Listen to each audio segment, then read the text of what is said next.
नमस्कार। भाषा ज्ञान पर आधारित हमारे चैनल हिंदी जगत में एक बार फिर आपका स्वागत है।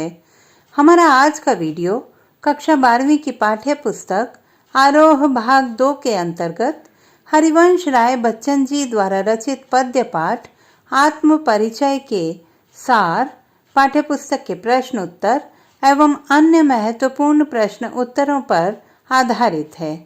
आइए प्रारंभ करते हैं पाठ के सार से। कविता आत्म परिचय में कवि हरिवंश राय बच्चन जी ने अपने प्रेममय व्यक्तित्व पर स्वयं ही प्रकाश डाला है।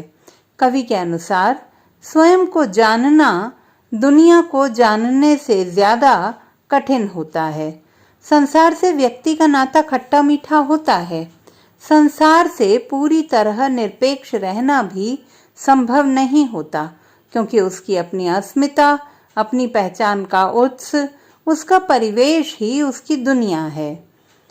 कवि संसार में रहते हुए अपने उत्तरदायित्वों को पूर्ण करते हुए भी सांसारिकता से परे अपने प्रेम की दुनिया में खोया हुआ है। कवि स्वार्थ और दुनियादारी के लिए जीने वाले लोगों को नादान कहता है और स्वयं ऐसे सांसारिक ज्ञान को भुला देना चाहता है जो उसे सांसारिकता में डुबो देना चाहते हैं। प्रेम के अभाव में यह संसार उसे अपूर्ण लगता है, इसीलिए वह अपनी भावनाओं और कल्पनाओं के माध्यम से प्रतिदिन नई दुनिया का सृजन करता है। कवि के अनुसार दुनिया से उसका संबंध प्रीति कलह का है। वह दुनिया से अपने द्विधात्मक और द्वंद्वात्मक संबंधों का मर्म उद्घाटित करता है। कवि की वाणी मधुर होने पर भी उसके मन के असंतोष और विद्रोह के भाव को प्रबल रूप से प्रकट करने के कारण आग के समान प्रतीत होती है। आइए अब देखते हैं पाठ्यपुस्तक के प्रश्न उत्तर। प्रश्न 1।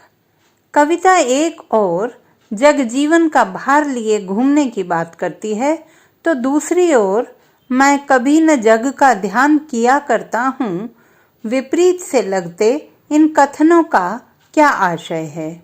उत्तर। जग जीवन का भार से कवि का अभिप्राय सांसारिक उत्तरदायित्व के निर्वाह से है।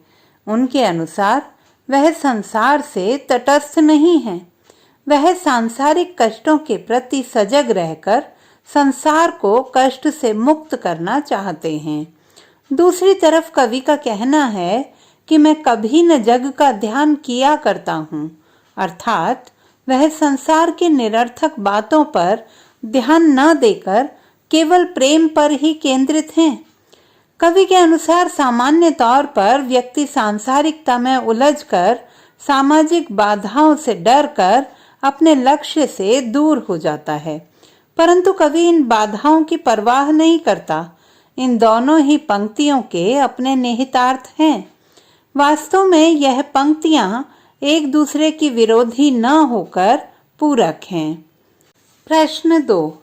जहां पर दाना रहता है वहीं नादान भी होते हैं, कवि ने ऐसा क्यों कहा होगा? उत्तर। दाना सांसारिकता का प्रतीक है और उसकी प्राप्ति के लिए उसके पीछे भागते रहना मनुष्य की नादानी है। कवि के अनुसार सांसारिक मायाजाल को निरर्थक मानते हुए भी नादान अर्थात मूर्ख व्यक्ति इसी सांसारिकता में उलझा रहता है। प्रश्न 3। मैं और जग और कहाँ का नाता, पंक्ति में और शब्द की विशेषता बताइए। उत्तर। यहाँ और शब्द का 3 भिन्न अर्थों में प्रयोग हुआ है, अतः यहाँ यमक अलंकार है। पहले और में कवि स्वयं को आम व्यक्ति से अलग बताता है। दूसरे और का प्रयोग तथा के लिए किया गया है। तीसरे और का प्रयोग संसार और कवि में किसी तरह के संबंध को नहीं दर्शाने के लिए किया गया है। प्रश्न 4। शीतल वाणी में आग के होने का क्या अभिप्राय है? अथवा कवि क्यों कहता है शीतल वाणी में आग लिए फिरता हूँ? पंक्ति का विरोधाभास स्पष्ट कीजिए। उत्तर। कवि की वाणी यद्यपि शीतल है, परंतु उसके हृदय में विद्रोह और असंतोष का भाव प्रबल है। यहाँ विरोधाभासी अलंकार का प्रयोग किया गया है। वह प्रेम से रहित संसार को अस्वीकार करता है तथा अपनी वाणी के माध्यम से अपनी असंतुष्टि को व्यक्त करते हुए लोगों को जागृत करने का प्रयास करता है। अब एक नजर डालते हैं कुछ अन्य महत्वपूर्ण प्रश्नोत्तर पर।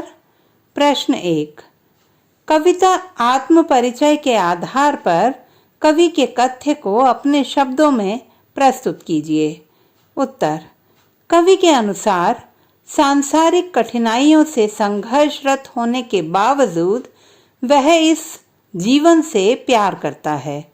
वह अपनी आशा और निराशाओं से संतुष्ट है। उसे प्रेम में अवसाद भी झेलना पड़ा है, फिर भी वह दुनियादारी की परंपराओं से दूर, सांसारिक आकर्षणों से अलग एक प्रेमपूर्ण संसार का सृजन करना चाहता है। वह संपूर्ण संसार को प्रेम के आनंद में डुबो देना चाहता है। संसार से बेपरवाह रहते हुए वह अपनी वाणी के माध्यम से अपने आक्रोश को व्यक्त करते हुए सामंजस्य बनाए रखने की बात पर बल देता है। प्रश्न 2, कवि को यह संसार अपूर्ण क्यों लगता है? उत्तर, कवि सांसारिकता के स्थान पर भावनाओं को प्रमुखता देता है। प्रेम के अभाव में उसे यह संसार शुष्क एवं नीरस प्रतीत होता है।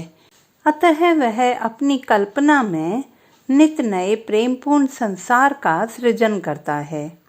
प्रश्न 3, कवि अपने किस सीखे हुए ज्ञान को भुलाना चाहता है और क्यों? उत्तर, कवि सांसारिकता के ज्ञान को भुला देना चाहता है। कवि के अनुसार उसने इस दुनिया से ही छल कपट, स्वार्थ पूर्ति और धन संग्रह की कला सीखी है। उसके अनुसार इस नश्वर संसार में मोक्ष की प्राप्ति हेतु ऐसा ज्ञान व्यर्थ है। अतः वह दुनियादारी को भुला देना चाहता है। तो बच्चों, ये था कविता पाठ आत्मपरिचय का सार एवं प्रश्नोत्तर। इस कविता की विस्तृत व्याख्या आप हमारे पिछले वीडियो में देख चुके हैं। इस पाठ की दूसरी कविता एक गीत की विस्तृत व्याख्या एवं प्रश्नोत्तर पर आधारित वीडियोस भी आप देख चुके होंगे। हमारा आगामी वीडियो इस पाठ के बहुवैकल्पिक प्रश्नों पर आधारित है, जिसे देखना न भूलें। यह न केवल पाठ के गहन अध्ययन में सहायक होगा, बल्कि परीक्षा हेतु भी उपयोगी सिद्ध होगा। भाषा संबंधी किसी भी समस्या के समाधान हेतु बने रहिए सुनीता भटनागर हिंदी जगत के साथ। आपका दिन शुभ हो।